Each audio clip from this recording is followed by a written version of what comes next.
नमस्कार दोस्तों, मैं हूं अभिषेक और आप देख रहे हैं अधिगम एकेडमी पर हमारा चैनल।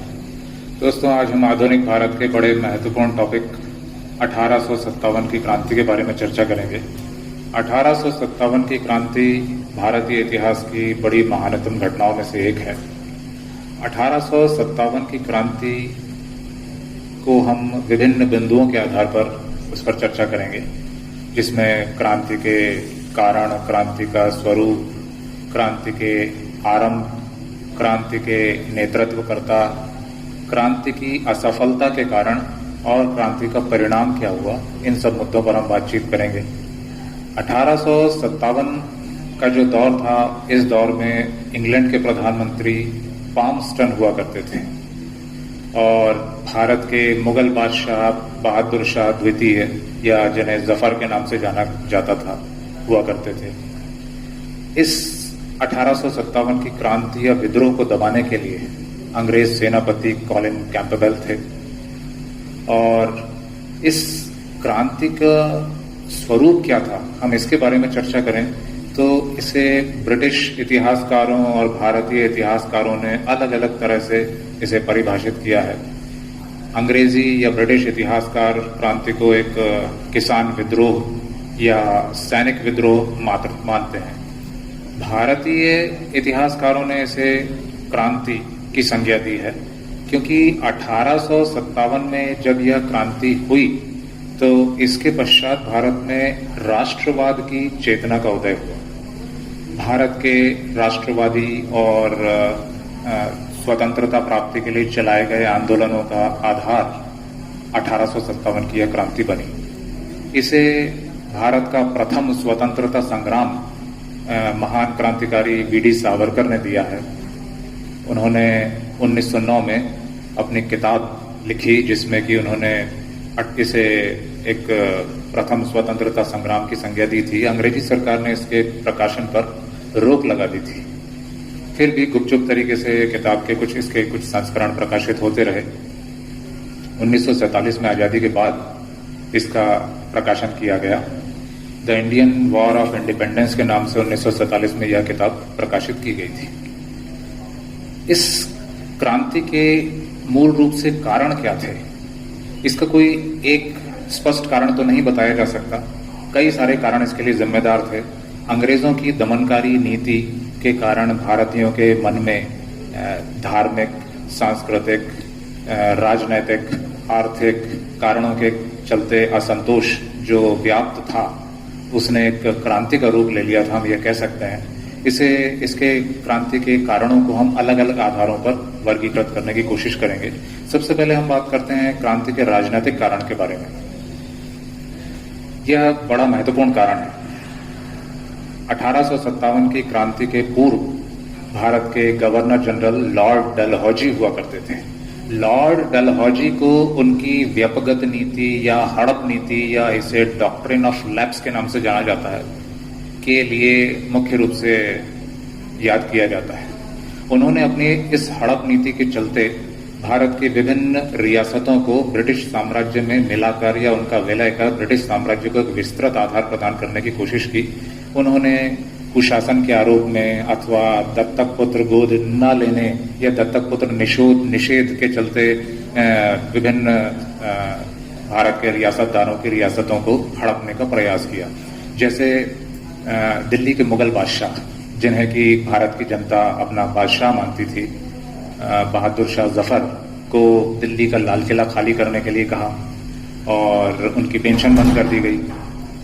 दूसरी ओर कानपुर के नाना साहेब, जिनका वास्तविक नाम धोंडूपंत था, उनकी पेंशन बंद कर दी गई। सतारा के रणोजी बापू, उनकी भी रियासत छीन ली गई, पेंशन बंद कर दी गई। अवध के नवाब, जो कि उस समय वाजिद अली शाह थे, उन्हें कुशासन के आरोप में हटा दिया गया। झांसी की रानी लक्ष्मीबाई, इनका भी साम्राज्य छीन लिया गया और दत्तक पुत्र निषेध कर दिया गया।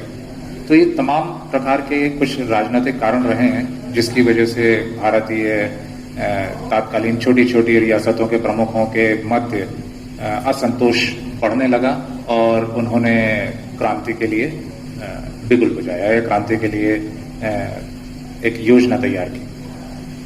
दूसरा, हम बात करते हैं क्रांति के आर्थिक कारणों के बारे में। क्रांति के आर्थिक कारणों में बड़ा महत्वपूर्ण कारण है महंगाई। अंग्रेजों ने इस दौरान भारतीय अर्थव्यवस्था का व्यापक शोषण किया, करों में वृद्धि की, और जब यूरोप में औद्योगिक क्रांति आई हुई थी तो यूरोप के प्रोडक्ट या यूरोपीय उत्पाद हमारे भारत में बड़े पैमाने पर उपलब्ध होने लगे और भारतीय उद्योगों को, व्यवसायों को इनसे प्रतिस्पर्धा का सामना करना पड़ रहा था, जिससे कि भारतीय उद्योग धंधे बंद होने लगे या उन्हें भारी क्षति पहुंचने लगी। दूसरी ओर किसानों का और श्रमिकों का लगातार शोषण हो रहा था। किसानों के ऊपर बढ़ते हुए करों की मार पड़ रही थी। दूसरी ओर अकाल जैसी समस्याओं के कारण किसान महाजनों व साहूकारों के चंगुल में फंसने लगे और कर्ज के बोझ में दब गए। जमींदारों ने भी किसानों का इस दौरान व्यापक शोषण किया। तो ये कुछ आर्थिक कारण भी क्रांति के लिए जिम्मेदार थे, जिसने कि भारतीय किसानों, श्रमिकों के मन में अंग्रेजों के प्रति असंतोष भर दिया। विद्रोह के अगला बड़ा महत्वपूर्ण कारण है धार्मिक और सांस्कृतिक कारण। मिशनरीज के माध्यम से जब भारत में ईसाई धर्म का प्रचार प्रसार होने लगा तो इससे भारत की जो धार्मिक आस्थाएं हैं, भावनाएं हैं, वो उन्हें क्षति पहुंचने लगी और हमारे जो धार्मिक नेता हैं उनके मन में अंग्रेजी सरकार के खिलाफ असंतोष बढ़ने लगा। दूसरा एक बहुत बड़ा कारण यह भी है कि अंग्रेजों ने कुछ अपने सामाजिक सुधारों के तहत, जैसे लॉर्ड विलियम बेंटिक ने सती प्रथा निषेध के लिए कानून लेकर के आए, बाल विवाह पर निषेध कर दिया गया, साथ ही साथ विधवा पुनर्विवाह के लिए जो है प्रयास किए गए अंग्रेजी सरकार के द्वारा। तो ये कुछ ऐसे कारण हैं जिसने कि भारत के रूढ़िवादी, तत्कालीन रूढ़िवादी समाज के मन में अंग्रेजों के खिलाफ असंतोष को और अधिक बढ़ा गया। इसके अतिरिक्त और भी कुछ बातें ऐसी होती थी, अंग्रेजों के द्वारा घटनाएं कारित की जाती थी, जैसे कि वो हमारे मंदिरों में या मस्जिदों में जूते पहनकर चले जाते थे। उन्हें नहीं पता था कि मंदिर या मस्जिद में जाने के पहले जूते बाहर उतारना जरूरी है। तो ये तमाम चीजें हैं जिससे कि अंग्रेजों के प्रति भारतीयों के मन में असंतोष बढ़ा। अब हम बात करते हैं कुछ सैन्य कारणों के बारे में। दोस्तों, अंग्रेजी सेना में लगभग 80% के आसपास भारतीय सैनिक शामिल किए जाते थे। अंग्रेजों के प्रति सैनिकों के मन में असंतोष का एक बड़ा कारण यह था कि उसी पद पर कार्यरत अंग्रेजी सैनिक और भारतीय सैनिक के बीच में भेदभाव किया जाता था। अंग्रेजी सैनिकों का वेतन भारतीय सैनिकों की तुलना में अधिक होता था। भारतीय सैनिकों को सूबेदार से बड़े पद पर पदोन्नत भी नहीं किया जाता था। इसके अतिरिक्त अन्य सेवा शर्तों से संबंधित भेदभाव भी भारतीय सैनिकों के साथ होते थे। दूसरी एक बड़ी महत्वपूर्ण बात यह है कि हमारे भारतीय सैनिकों को समुद्र के पार दूसरे देशों में भी भेजा जाता था और भारतीय सैनिक अपने क्षेत्र से, अपने घर से दूर नहीं जाना चाहते थे और कुछ धार्मिक कारण भी इसके लिए जिम्मेदार थे, जिसमें कि वो समुद्र के पार जाना पसंद नहीं करते थे। 1854 में डाकतार संशोधन कानून लाया गया। ये जो डाकतार के लिए जो अधिनियम अंग्रेजी सरकार के द्वारा लाया गया था, इसमें सैनिकों से भी डाक भेजने के जो शुल्क होता था वो लिया जाने लगा। इसके पहले सैनिक किसी दूसरे राज्य में या दूसरे क्षेत्र में नौकरी के लिए जाते थे तो जब वे अपने घर पर पत्र भेजते थे तो वो निःशुल्क होता था, किंतु 1854 के पश्चात उन्हें पत्र भेजने के लिए उनसे शुल्क लिया जाने लगा। तो इस वजह से भी सैनिकों के मन में असंतोष था। और भी कुछ कारण इसके लिए जिम्मेदार थे, जैसे कि सिख सैनिकों को या मुसलमान सैनिकों को यह कहा जाता था कि उन्हें दाढ़ी बनानी होगी, तो सैनिकों को दाढ़ी रखने की अनुमति नहीं थी। तो ये कहीं ना कहीं धार्मिक भावनाओं का उल्लंघन करते थे सैनिकों की। अब बात करते हैं हम सैन्य कारणों के पश्चात तात्कालिक कारणों के बारे में। आमतौर पर 1857 की क्रांति का एक बड़ा कारण चर्बी वाले कारतूस बताया जाता है, लेकिन एक अकेला यही कारण इतनी बड़ी क्रांति के लिए कारण वास्तविक कारण नहीं हो सकता। इसे तात्कालिक कारण माना गया है इतिहासकारों के द्वारा। 1857 के दौरान सैनिक सुधारों के चलते अंग्रेजी सरकार ने एक नई राइफल अपने सैनिकों को सौंपने की घोषणा की। 1853 में ही इस पर जो है चर्चा परिचर्चा प्रारंभ हो चुकी थी। सर्वप्रथम 1857 में दमदम में जो सैनिक थे उनके बीच में ये नई राइफल पर चर्चा शुरू हुई। फरवरी 1857 में पश्चिम बंगाल के बैरकपुर छावनी तक ये मामला पहुंचा। और खास बात यह है कि सैनिकों को एक पुरानी राइफल दी जाती थी जिसको ब्राउन बैश के नाम से जाना जाता था। यह पुरानी परंपरागत राइफल थी। अब ब्रिटेन में यह एक नई राइफल बनकर तैयार हुई थी जिसे इनफील्ड के नाम से जाना जाता था। इस इनफील्ड राइफल में चर्बी वाले कारतूसों का प्रयोग होता था। इन चर्बी वाले कारतूसों के लिए गाय और सुअर की चर्बी का प्रयोग किया जाता था और उन पर चमड़े का खोल होता था जैसे कि मुंह से खोलना होता था। अब बस यही बड़ा एक कारण था जिसने कि भारतीय हिंदू और मुसलमान दोनों ही सैनिकों की धार्मिक आस्थाओं को या भावनाओं को ठेस पहुंचाई। 29 मार्च 1857 पश्चिम बंगाल में बैरकपुर छावनी की 34वीं इन्फेंट्री के जवान थे जिन्हें कि हम मंगल पांडे के नाम से जानते हैं। मंगल पांडे ने इन चर्बी वाले कारतूसों के प्रयोग का विरोध करते हुए अपने अंग्रेज अधिकारी लेफ्टिनेंट बाग और लेफ्टिनेंट जनरल ह्यूसन की गोली मारकर हत्या कर दी। बस यह बड़ी महत्वपूर्ण घटना थी जहां से कि क्रांति की चिंगारी ने क्रांति को भड़का दिया, हम ये कह सकते हैं। अब यहां यह भी नहीं कहा जा सकता कि क्रांति ऐसे अचानक ही हो गई थी। क्रांति वास्तव में देखा जाए तो पूरी तरह से नियोजित थी। इस क्रांति की योजना इतिहासकारों के अनुसार शायद बिठूर या लंदन में बनाई गई थी। क्रांति की योजना बनाने वालों में कानपुर के नाना साहेब और सतारा के रणोजी बापू, इन नेताओं का योगदान माना जाता है कि इन्होंने क्रांति की योजना बनाई थी। क्रांति का प्रतीक कमल और रोटी सुनिश्चित किया गया था और क्रांति की तारीख 31 मई 1857 निर्धारित की गई थी। अब समस्या यह हुई कि ये क्रांति निर्धारित समय से पहले ही प्रारंभ हो गई। तो अब हम क्रांति के आरंभ के बारे में बात करते हैं। हमने मंगल पांडे के बारे में बात की कि 29 मार्च 1857 को उन्होंने अपने 2 अधिकारियों की हत्या कर दी और उन्हें फांसी दे दी गई। अब इसके पश्चात जब मंगल पांडे को फांसी दी गई तो बाकी सैनिक भी इसके विरोध में आ गए और 10 मई 1857 को मेरठ छावनी के जवानों ने विद्रोह कर दिया। उन्होंने विद्रोह किया, शस्त्रागार लूटा, जेल में बंद भारतीय सैनिकों को या क्रांतिकारियों को आजाद कराया। उसके बाद वे दिल्ली पहुंचे। 11 मई 1857 को दिल्ली पहुंचकर उन्होंने लाल किले पर अधिकार किया, वहां पर अपना ध्वज फहराया और साथ ही साथ मुगल बादशाह बहादुर शाह जफर या बहादुर शाह द्वितीय को पुनः लाल किले में स्थापित कर दिया, उन्हें बैठा दिया और बहादुर शाह द्वितीय को क्रांति का नेता घोषित कर दिया गया और इसके साथ ही साथ क्रांति की शुरुआत हुई। दोस्तों, अब हम बात करेंगे 1857 की क्रांति के जो नेतृत्वकर्ता या नेता, जो शासक जो हुआ करते थे, उनके बारे में कि किस किस नेतृत्वकर्ता ने किस क्षेत्र से क्रांति का नेतृत्व किया। दोस्तों, सबसे पहले हम बात करेंगे दिल्ली से। दिल्ली से मुगल बादशाह बहादुर जफर ने क्रांति का नेतृत्व किया। ये बुजुर्ग व्यक्ति थे, इनकी तरफ से इनकी सेना का नेतृत्व बख्त खां संभाल रहे थे। दिसंबर 1857 के पहले ही बहादुर शाह जफर की सेना ने अंग्रेजी सेना के सामने आत्मसमर्पण कर दिया और बहादुर शाह जफर को क्रांति या विद्रोह भड़काने के आरोप में गिरफ्तार कर देशद्रोह के मामले में कारावास की सजा सुनाई गई और उन्हें म्यांमार की, वर्तमान म्यांमार तत्कालीन बर्मा के रंगून जेल में निर्वासित कर दिया गया, जहां 1862 में उनकी मृत्यु हो गई। दूसरा हम बात करें तो झांसी से रानी लक्ष्मीबाई ने विद्रोह का नेतृत्व किया। रानी लक्ष्मीबाई दत्तक पुत्र को निषेध के चलते उन्हें विद्रोह करना पड़ा और उन्होंने